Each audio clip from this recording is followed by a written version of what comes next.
앞뒤에 불 보시고 주님의 사랑으로 인사들 나눕시다. 사랑합니다.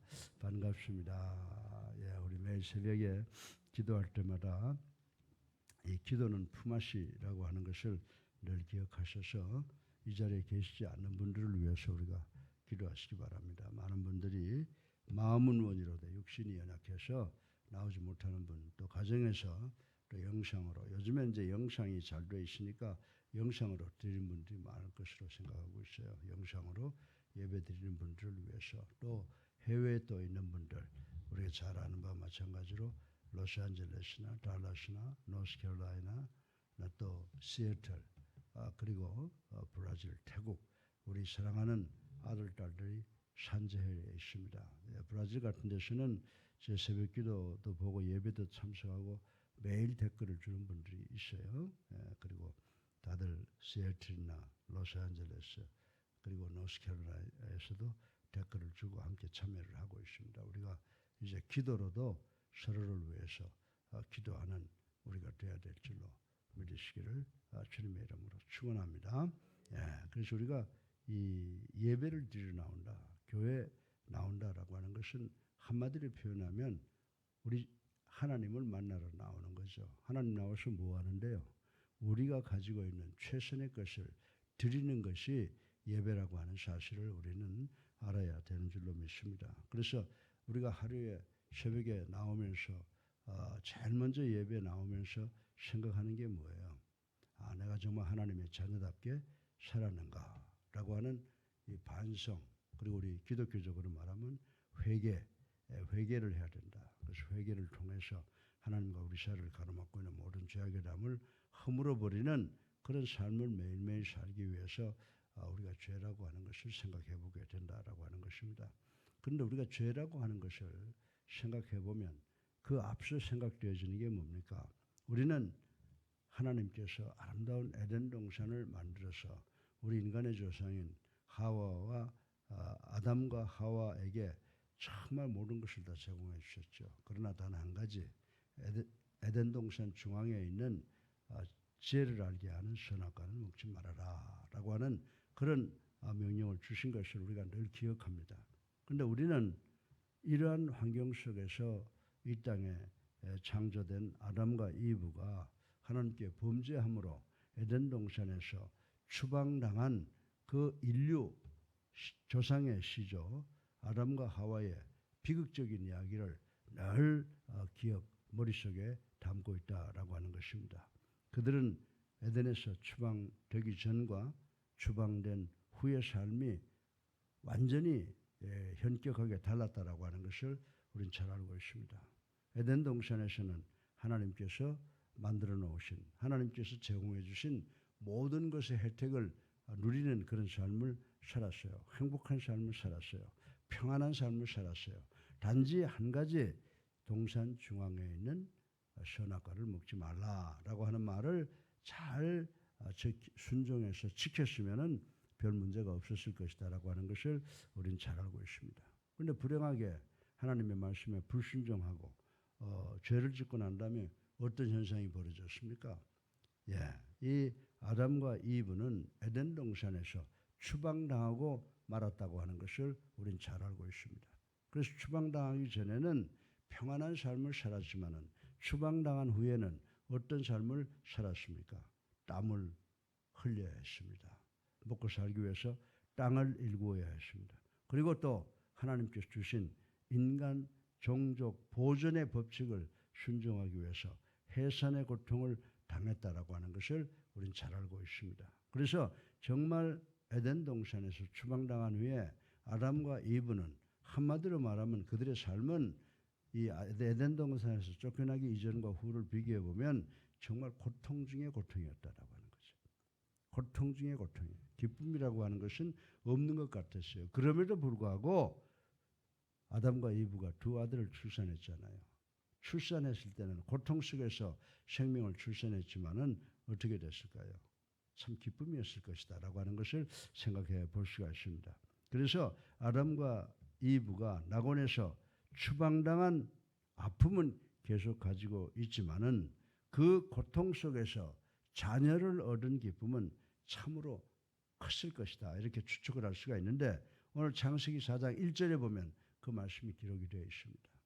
에덴 동산을 쫓겨난 이후에 말할 수 없는 고통 속에 있었지만은 그 가인과 아벨을 놓고 이 아담과 이브는 참으로 기뻐했다라고 하는 말씀이 기록되어 있습니다. 사랑하는 성도 여러분, 그러나 우리 인간들에게 참 이 죄악이라고 하는 것 참 무섭습니다. 이 죄악에 물든 죄악이라고 하는 것이 여러분과 나한테 끝나는 것이 아니에요. 그 죄악이라고 하는 것은 우리 후손들한테까지 영향을 미치게 된다라고 하는 것이죠. 그래서 이 죄악에 물든 부모 탓인지 이 두 아들 가인과 아벨의 사이에 다시 한번 무서운 범죄가 일어나고 있는 것을 볼 수가 있다라고 하는 것입니다. 그것은 뭡니까? 인간들 머릿속에 가지고 있지도 않는, 생각도 해보지 않는 살인이 생겨나지 않습니까? 그래서 정말 아담과 이브가 하나님의 말씀에 불순종하고 에덴 동산을 쫓겨난 후에 기쁨으로 얻은 두 아들이 서로를 치고받고 하다가 결국 살인자가 인간의 최초 살인자가 출현하는 것을 우리는 볼 수가 있다라고 하는 것입니다. 이 본문의 내용은 이러한 암울한 내용을 주제로 하고 있습니다. 네. 그래서 왜 성경에 이런 말을 기록했을까라고 하는 의심도 가질 수 있습니다. 그러나 이 본문의 내용을 통해서 하나님께서 우리에게 주시는 큰 교훈이 있다라고 저는 말씀을 드릴 수가 있습니다. 본문을 통해서 하나님께서는 동생을 죽인 살인자 가인에게 세 가지의 질문을 던지고 있는 것을 볼 수가 있습니다. 이 질문은 가인을 향한 하나님의 사랑이었다라고 하는 거예요. 정죄하고 심판해서 죽이기 위해서 질문한 것이 아니라 하나님께서 가인에게 던진 이 질문은 회개를 촉구하는 하나님의 사랑의 음성이었다라고 하는 것을 우리는 기억해야 된다라고 하는 것입니다. 그러나 사실 이 질문들은 당시 가인에게만 주어진 질문이었을까요? 우리가 성경 말씀을 우리가 깊이 생각하고 우리 삶에 적용해 볼 수 있어야 돼요. 하나님께서 가인에게 던진 이 세 가지의 질문이 가인에게만 던진 것이 아니라고 생각이 되어집니다. 저는 21세기를 살아가는 죄인된 우리 믿음의 사람들 가슴 속에도 들려오는 하나님의 음성이라고 생각을 해보고 다시 한번 내 자신을 성찰해보는 기회를 가졌습니다. 나는 어떤 죄를 지을까? 나는 성질이 급해. 이런 것 때문에 많은 죄를 지어. 그렇지 않아야 되겠다. 내가 주님이 십자가 위에까지 가실 때까지 참았던 것처럼 주님 닮는 그런 인생을 소유했으면 좋겠다라고 하는 것을 놓고 기도하고 있습니다. 사랑하는 성도 여러분, 그러면 하나님께서 이 가인에게 던진 세 가지의 질문이 어떤 것일까요? 한번 오늘 이 질문 세 가지를 생각해보고 우리 모두가 은혜 받기를 주님의 이름으로 축원합니다. 네. 하나님께서 내가 무엇을 했느냐라고 하는 이 질문을 깊이 분석해 보면 하나님께서 가인에게 내 자신을 성찰해 보라라고 하는 말입니다. 성찰해 보아라. 가슴에 손을 얹고 성찰해 봐라. 내가 무엇을 잘못했느냐라고 하는 그 질문을 하나님께서 던지고 있습니다. 여러분들 6절에 보면 하나님께서 가인에게 뭐라고 물었어요? 내가 안색이 변함이 원인이 뭐냐라고 하나님은 가인에게 물었습니다. 여러분들 우리가 얼굴을 보면 마음의 창이라고 그러잖아요. 그래서 여러분들이 누구든지 얼굴을 보면 그 사람의 마음 상태를 대변해주는 그런 거울, 계기가 된다라고 하는 걸 우리가 잘 알고 있습니다. 그렇다면 무엇이 가인의 마음을 경색되게 하여 안색이 변하도록 하였느냐라고 하는 것입니다. 그것은 여러분들 잘 알죠? 가인하고 아벨이 들여나가서 하나님께 제물을 드렸지 않습니까? 그래서 동생 아벨은 동물을 그리고 가인은 농산물을 드렸는데 하나님께서 동생 아벨의 제사를 받으시고 형의 제사는 받지 않으셨잖아요. 그래서 이 가인이 동생 아벨에 대한 그 동생의 제물이 연락된 것에 대하여 아벨에 대한 질투심 때문에 그 얼굴색이 변했다라고 하는 것입니다. 가인은 자신의 재물이 연락되지 않을 때 어떻게 해야 되겠어요? 즉각 내가 드린 재물이 뭐가 잘못된 거냐? 그 원인을 깨닫고 하나님 앞에 회개해야 했어야 마땅했다고 생각할 수가 있는 것입니다. 그런데 그 원인을 자신에게서 찾지 않고 누구에게 찾았어요? 외부에서 찾았습니다. 다시 말해서 동생에게 찾았으며 그 결과로 기분이 나쁘니까 얼굴 안색이 싹 변했던 것입니다. 그때 하나님께서는 금방 아시고 내 안색이 변함은 어찌미뇨라고 질문을 했다라고 하는 것입니다. 이 말씀은 어떻게 해석할 수 있을까요? 내 안색이 변함은 어찌미뇨라고 하는 하나님의 질문을 통해서 우리가 생각해 봐야 되는 것은 내가 먼저 남이 아니라 내 자신을 돌아보는 그런 노력이 있어야 되는 줄로 믿으시기 바랍니다. 그래서 하나님께서 내 안색이 변하면 어쩌미뇨라고 하는 것은 네가 네 자신을 먼저 돌아봤느냐라고 하는 의미로 하나님께서 가인에게 주신 말씀이라고 생각해 볼 수가 있는 것입니다. 다시 말해서 자신을 돌아보아 왜 내가 드리는 제사가 재물이 연락되지 않았는지 깨닫고 회개하라는 하나님의 사랑의 음성이었다고 생각할 수가 있는 것입니다. 그러나 가인은 이 질문의 의미를 깨닫지 못함으로 말미암아 회개의 기회를 놓치고 말았다는 사실을 우리는 여기서 반드시 깨달아야 된다라고 하는 것입니다. 가인의 이러한 모습에서 21세기를 살아가는 우리 역시 우리의 자신을 우리의 모습을 보도록 노력해야 된다라고 하는 것입니다. 가인의 모습을 보면서 내가 이 세상을 살아가면서 혹시 가인처럼 문제가 있으면 내 자신이 먼저 살펴보고 내 자신을 반성해야 되는데 남에게 핑계를 대지 않는가라고 하는 것을 생각해 볼 필요가 있다고 저는 말씀을 드리고 싶은 것입니다. 사랑하는 성도 여러분, 우리들은 오늘 본문의 가인처럼 하나님 앞에 바로 서기를 피하는 주저하는 어리석은 사람이 되지 아니하고 어떤 문제든지 만나면 내 자신을 돌이켜보고 하나님 앞에 가서 무릎 꿇고 회개함으로 그 문제를 완전히 해결하는 우리 모두가 되시기를 주님의 이름으로 축원합니다. 두 번째로 내가 무엇을 했느냐라고 하는 질문은요. 말씀 너 자신을 돌아보라. 왜 돌아보라는 겁니까? 회개를 강하게 촉구하는 말씀이라고 하는 것을 우리는 알아야 된다고 하는 것입니다. 내 자신을 돌아보라는 것은 내가 무엇을 잘못했는가를 회개를 해보라고 하는 그런 질문이었다고 하는 것입니다. 그래서 8절에 보게 되면 자기 자신을 돌아보지 못한 가인은 결국 어떻게 했어요? 들에 나가서 동생을 쳐 죽였다고 하는 사건이 일어나는 것을 볼 수가 있습니다. 이때 하나님께서는 가인에게 구절을 통해서 어떤 말씀을 하시고 계십니까? 내 아우 아벨이 어디 있느냐라고 이렇게 물으셨습니다. 형제의 존재를 묻는 하나님의 이 질문은 그의 가인의 살인행위에 대한 심판으로서의 질문이 아닙니다. 이놈아 동생을 죽여 예의 나쁜 놈 너도 그 살인에 대한 책임을 져 라고 하는 그러한 말씀이 아니라 내가 정말 잘못했구나 라고 하는 회개를 강력하게 촉구하는 말씀이라고 생각할 수가 있습니다.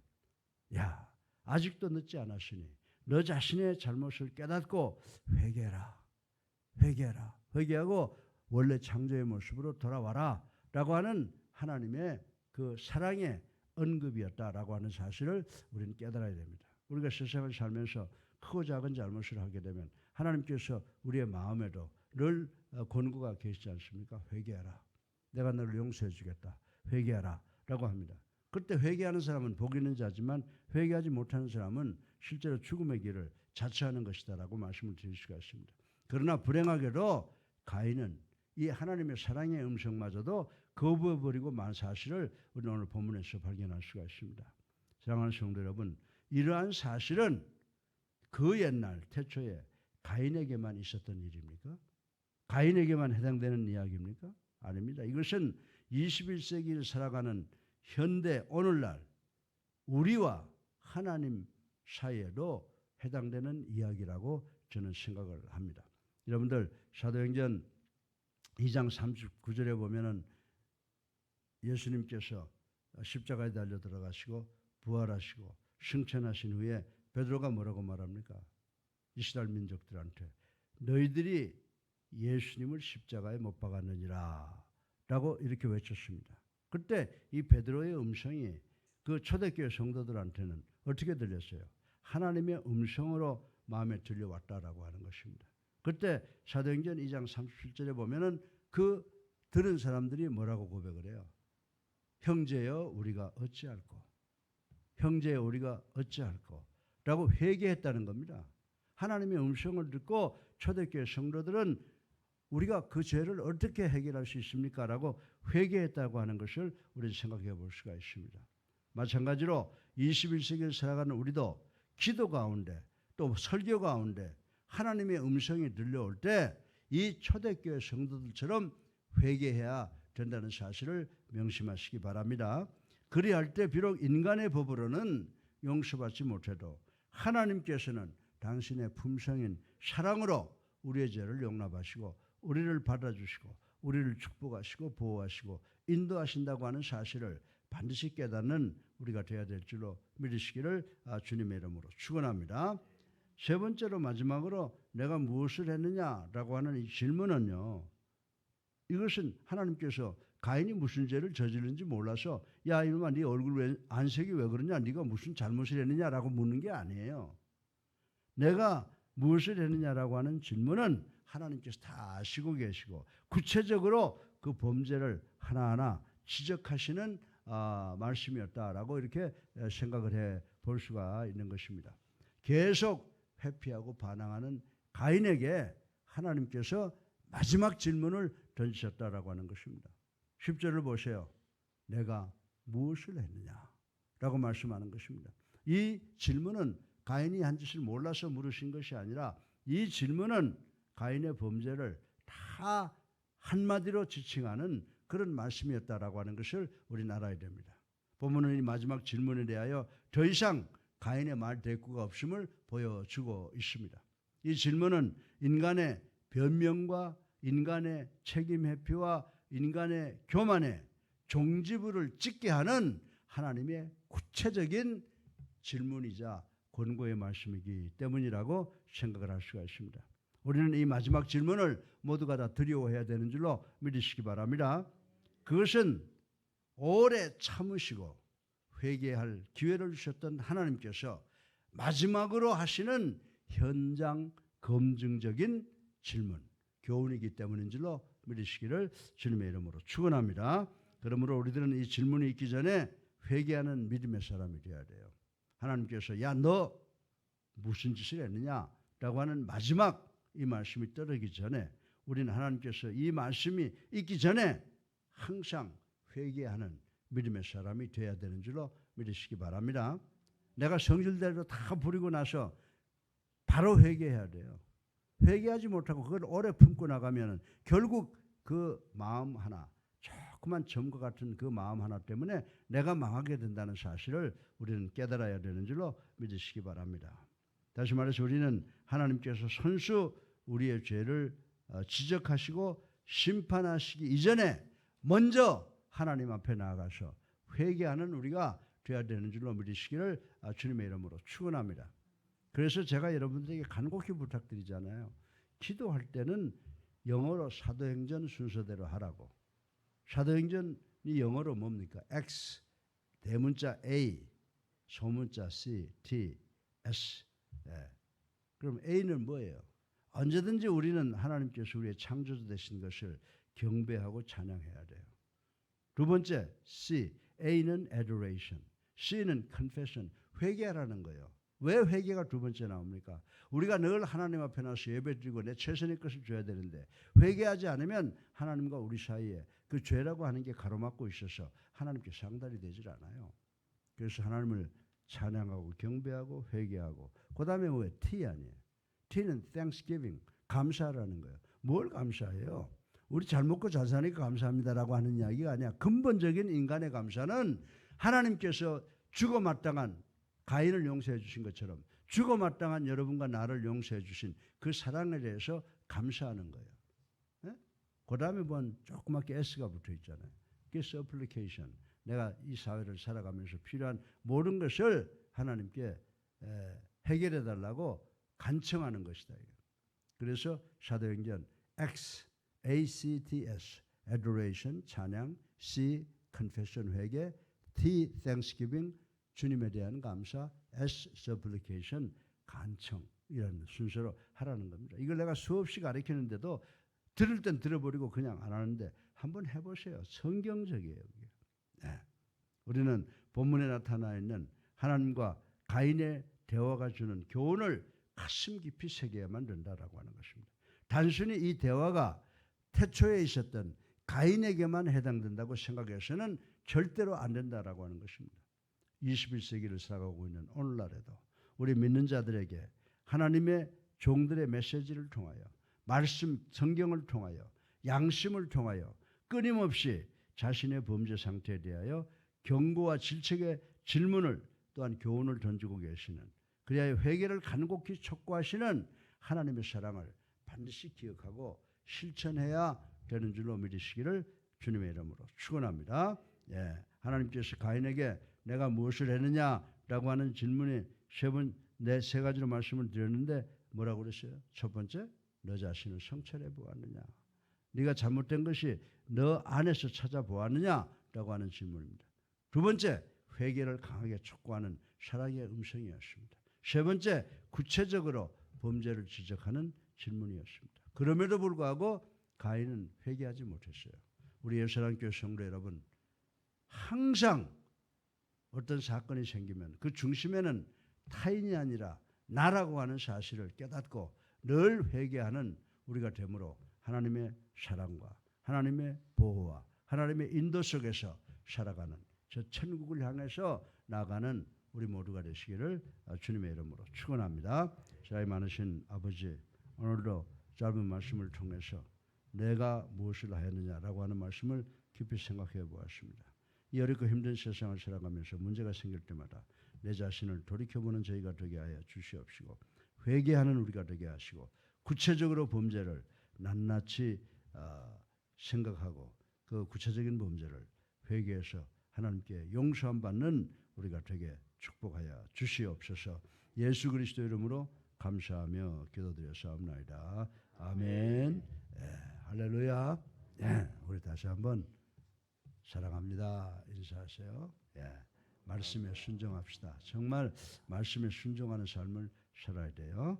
이제 우리 다 같이 정말 회개하는 심정으로 259장 찬송 부르고 기도하는 시간을 갖겠습니다. 259장입니다.